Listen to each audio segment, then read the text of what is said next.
नमस्कार विद्यार्थी व पालक मित्रांनो, career making gardens YouTube channel मध्ये आज एक महत्त्वाचा विषय तुमच्यासमोर घेऊन येतोय।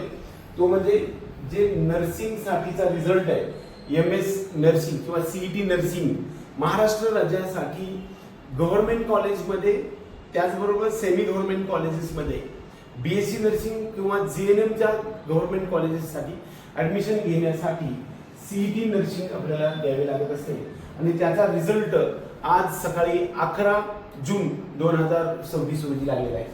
आता याचा जो लिंक आहे ती आपल्या डिस्क्रिप्शन बॉक्समध्ये दिलेली आहे। ज्या विद्यार्थ्यांनी CET नर्सिंग दिलेले आहे अशा विद्यार्थ्यांना BSc नर्सिंगसाठी आपल्याला ऍडमिशन घेता येऊ शकणार आहे। ज्या BSc नर्सिंगच्या संदर्भामध्ये आपल्या महाराष्ट्र राज्यामध्ये एकूण 5 गव्हर्नमेंट कॉलेजेस आहेत आणि या 5 गव्हर्नमेंट कॉलेजेसमध्ये एकूण 250 एवढे सीट्स उपलब्ध आहेत आणि सेमी गव्हर्नमेंट किंवा ज्याला आपण प्रायव्हेट कॉलेजेस म्हणतो त्याच्या संख्या 219 एवढी आहे आणि 1170 एवढे कॉलेज 219 एवढे कॉलेजेस आहेत, प्रायव्हेट कॉलेजेस आहेत आणि त्याच्यामध्ये 1170 सीट्स आपल्याला BSc नर्सिंगच्या आपल्याला पाहायला मिळतात। यामध्ये जर तुमचा नंबर लागला तर मेरिटनुसार जे काही पर्सेंटाईल असेल त्यानुसार ऍडमिशन होत असतं।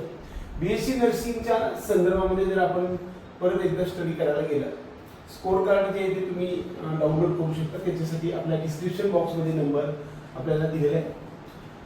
बऱ्याच वेळा ज्या विद्यार्थ्यांना गव्हर्नमेंटमध्ये BSc नर्सिंगसाठी ऍडमिशन घ्यायचं त्याचं मेरिट खूप हाय लेवल नसतं, परंतु सेमी गव्हर्नमेंट किंवा प्रायव्हेट कॉलेजमध्ये ज्या विद्यार्थ्यांना BSc नर्सिंगसाठी ऍडमिशन घ्यायचं आहे अशा विद्यार्थ्यांसाठी आपल्या डिस्क्रिप्शन बॉक्समध्ये दिलेल्या नंबरवरती संपर्क करू शकता।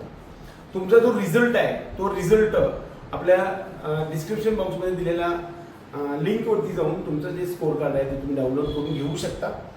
त्याचबरोबर ज्या विद्यार्थ्यांना अगदी कमी स्कोर येणार आहे अशा विद्यार्थ्यांसाठी सुद्धा BSc नर्सिंगसाठी महाराष्ट्र राज्यामधल्या सेमी गव्हर्नमेंट कॉलेजमध्ये कॅटेगरीचा बेनिफिट मिळून तुम्हाला ऍडमिशन मिळण्याची शक्यता 100% आहे। आपल्या सर्व महाराष्ट्र राज्यातील विद्यार्थी आणि पालकांसाठी BSc नर्सिंगमध्ये करिअर ज्या विद्यार्थ्यांना करायचे अशा विद्यार्थ्यांसाठी हा एक सर्वात महत्त्वाचा व्हिडिओ तुमच्यासमोर सांगण्याचा प्रयत्न केला आहे। ज्या विद्यार्थ्यांना या संदर्भात माहिती नाही, 2021 पासून नीट परीक्षा देणं अनिवार्य केलं होतं, परंतु 2025 पासून परत CET नर्सिंग करण्यात आली होती। 2024 मध्ये मात्र CET नर्सिंग त्याचबरोबर नीट दोन्ही आधारे ऍडमिशन झालं होतं। 2025 पासून मात्र वेगळी CET नर्सिंग घेण्यात आलेली होती।